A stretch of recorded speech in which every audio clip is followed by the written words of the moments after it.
Lumière, el espacio de los realizadores. Kubrick movie that was released where there wasn't controversy. 2001, I remember very well. I remember Pauline Kael's review of 2001. They were not good reviews. And then 10 years goes by, and they're all classics. By that time, I knew that Kubrick was the one, meaning that, yes, all these extraordinary directors around the world were making film after film, but there was something, after you saw Lolita and Dr. Strangelove, I knew that Kubrick, we had to wait for a Kubrick film. And we knew that when we went to see it, that it was extremely special and that it was, we expected a lot from it, quite honestly. And in 2001, we got it. By 1963, Stanley Kubrick had established so high a reputation that he could pick his next project without bowing to the dictates of Hollywood. As a director whose films were both popular and critically acclaimed, he had won an astonishing degree of creative independence. Stanley Kubrick now began work on a film which would establish him as one of the great film directors. With 2001: A Space Odyssey, the boy from the Bronx would write a new chapter in cinema history. In the early 1960s, the age of space exploration began when both Russia and America sent men outside the Earth's atmosphere for the first time. As the space race came to dominate the popular imagination, Stanley Kubrick captured the spirit of the times by collaborating on film with the science fiction writer Arthur C. Clarke. Behind everyone alive today stand 30 ghosts, for that is the ratio by which the dead outnumber the living. Since the dawn of time, about 100 billion human beings have walked on this planet. Now, 100 billion is about the number of stars in our Milky Way galaxy. So this means that for everyone who's ever lived, there could be a star. Well, of course, stars are suns with planets circling around them. So isn't it an interesting thought that there's enough land in the sky for everyone to have a whole world? We don't know how many of those worlds are inhabited and by what kind of creatures. But one day we should know, perhaps by radio, perhaps by other means, perhaps by direct contact. The impact of that on the human race will be profound, especially if we encounter creatures far in advance of our own rather primitive species. Well, it's a wonderful thing to look forward to, and perhaps a terrifying one. It may happen in our lifetimes, it may not happen for 1,000 years, but one day we will know the truth about this incredible and wonderful universe around us, and perhaps understand our own place in it. The extraordinary audacity, but also power and I think guts to say, let's just screech everything to a halt, take everybody back to prehistoric times where it wasn't that fast. Considering the way the world was moving so quickly at the time, this just said, no, I want you to see something. I'm going to take you through something you never thought you'd ever experience.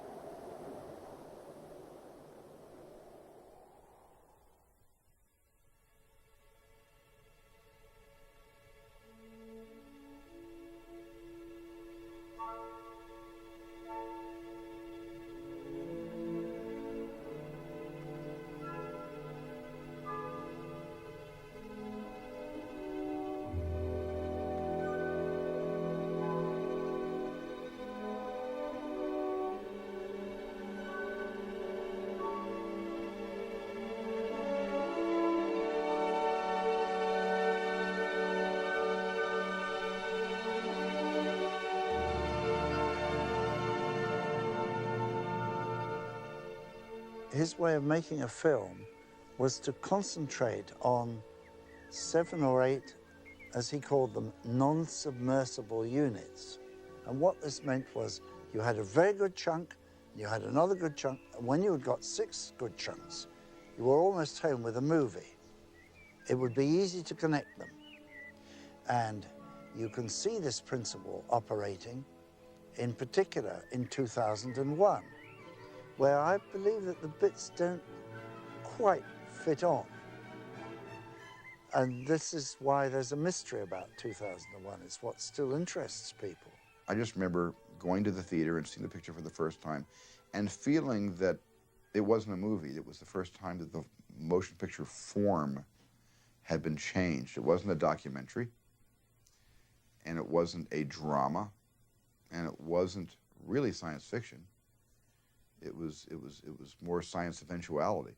Hal, despite your enormous intellect, are you ever frustrated by your dependence on people to carry out actions? Not in the slightest bit. I enjoy working with people. I have a stimulating relationship with Dr. Poole and Dr. Bowman. My mission responsibilities range over the entire operation of the ship, so I am constantly occupied. I am putting myself to the fullest possible use, which is all I think that any conscious entity can ever hope to do. Unlike many a science fiction writer, including, I must say, myself, he regarded the future as unknowable. And this is the first movie, the first work of science fiction that actually, I think, depicts the future as unknowable. 18 months ago, the first evidence of intelligent life off the Earth was discovered. It was buried 40 feet below the lunar surface, near the crater Tycho. Except for a single, very powerful radio emission aimed at Jupiter, the 4-million-year-old black monolith has remained completely inert. Its origin and purpose, still a total mystery. I respect and I'm in awe of the mystery of the universe, something which Einstein's, often said, that anyone who isn't awed by the universe, well, they haven't any soul. So from my earliest days, the wonder of space and time has intrigued me, and I tried to put some of this feeling into the film. I think it made people realize that we were a rather small part of an enormous universe. It's hard to realize that when we made that film, we didn't know what the Earth looked like from space, from any real distance. All these things had to be imagined. The special effects in 2001 were a quantum leap forward for the film industry. These looked the real thing. Stanley had very firm and very specific ideas about how these models were to be lit. The painstaking attention to detail, the coloration, the dirtying up of the models. I mean this really hadn't been seen before. One of the best examples for my contribution to the film is what's known as the slit scan sequence, the Stargate sequence. There was a lot of evolution to that concept of how you would be transported from one dimension to another. Was never really solved in the screenplay. And I had remembered, but knowing of an experimental filmmaker who was exploring this whole idea of long time exposures, and while the camera shutter is open, he would move various kinds of artwork or slits around in front of the camera to scan color blocks and objects onto the film in a rather unusual way. And I thought, well, if you took what he was doing, which was kind of flat and two-dimensional, and made it three-dimensional in the z-axis, that you could create this streak exposure. The streak exposure is like a time exposure of car headlights on the freeway. If you leave the camera shutter open, a car headlight becomes a streak of light.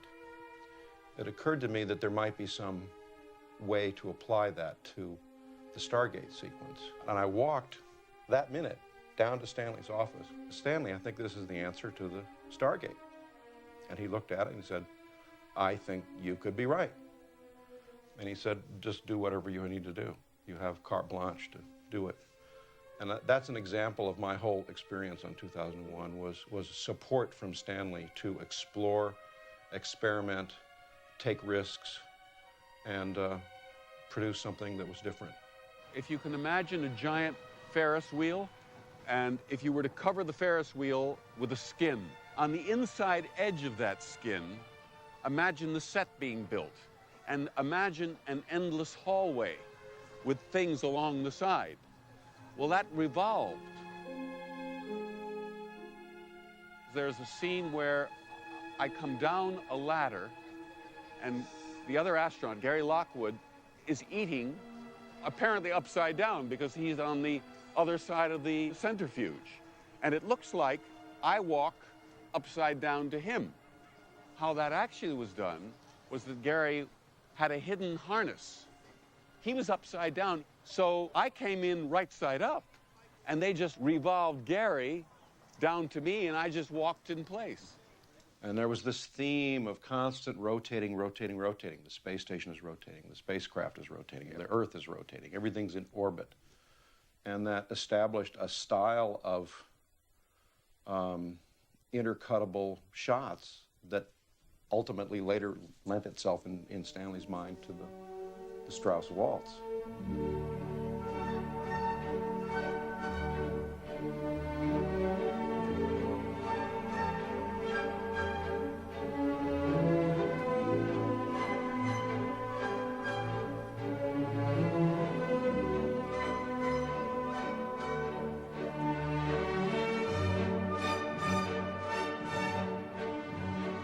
I always think the history of the cinema divides into two essential eras, before Stanley Kubrick and after Stanley Kubrick, especially in relation to the use of music in films. Before Stanley Kubrick, music tended to be used in films as either decorative or as heightening emotions. After Stanley Kubrick, because of his use of classical music in particular, it became absolutely an essential part of the narrative, intellectual drive of the film.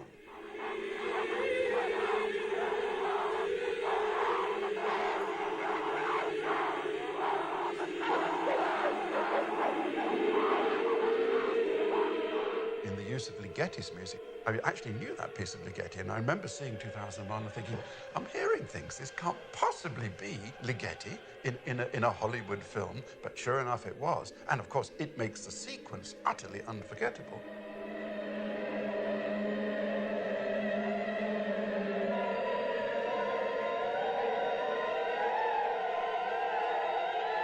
It was for me, especially the visual fantasy, with the speed, with the color and light changes when the spaceship goes down on a moon of the Jupiter, yeah? And then the speed is more and more and more, and it was very clear that Dr. Einstein pretended that the light velocity is the highest, you cannot go beyond, but in this film it was suggested as if it would be beyond the speed of light, and then we enter in another world. I never know whether the images arose out of the music or the music arose out of the images, but perhaps the true thing to say is that they became, in his imagination clearly, and so have become in ours, totally inseparable.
When 2001 opened, like previous films of Kubrick's, it split both the critics and the audience. The opening of 2001 was very frightening because we had all the executives sitting in the audience, very old, many of them, and they didn't understand the film at all and left, whole rows of them.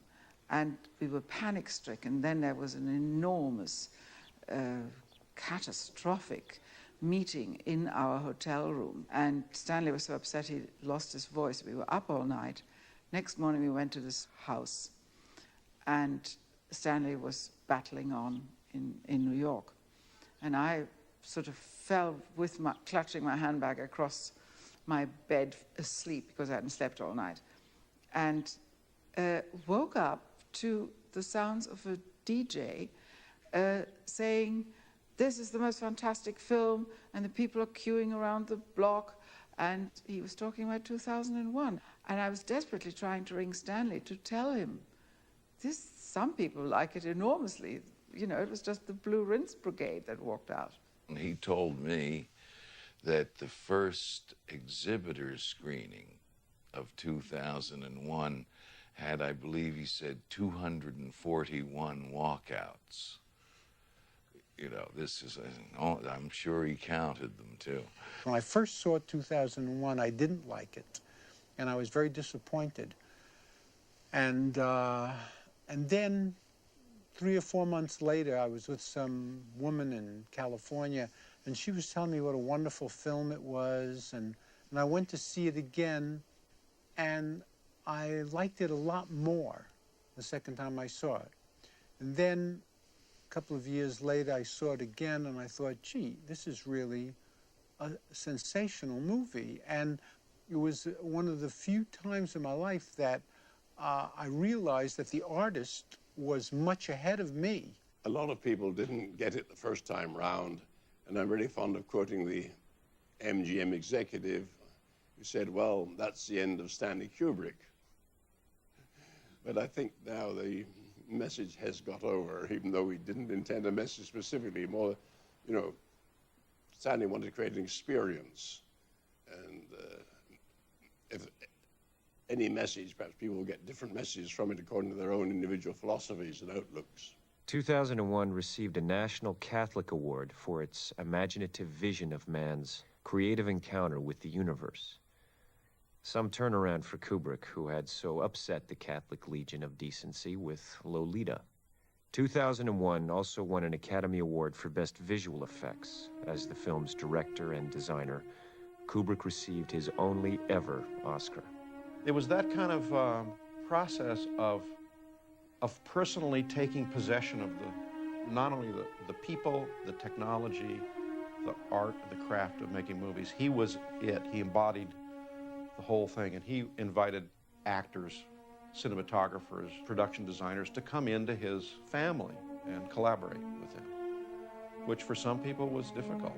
After working with Stanley on 2001, I swore I would never work for anybody again, because Stanley was a hell of a taskmaster. He was difficult, he was demanding, his level of quality control was just astronomically near perfection, and I found as a young guy this was very hard. His mind was so insatiable and so active that he could barely sleep, he could barely stop.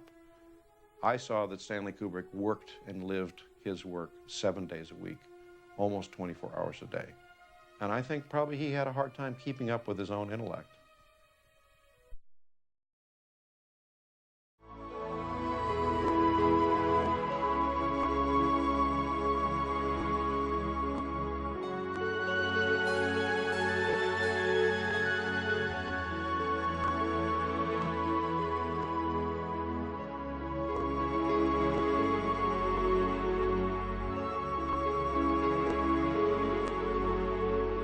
Lumière, el espacio de los realizadores.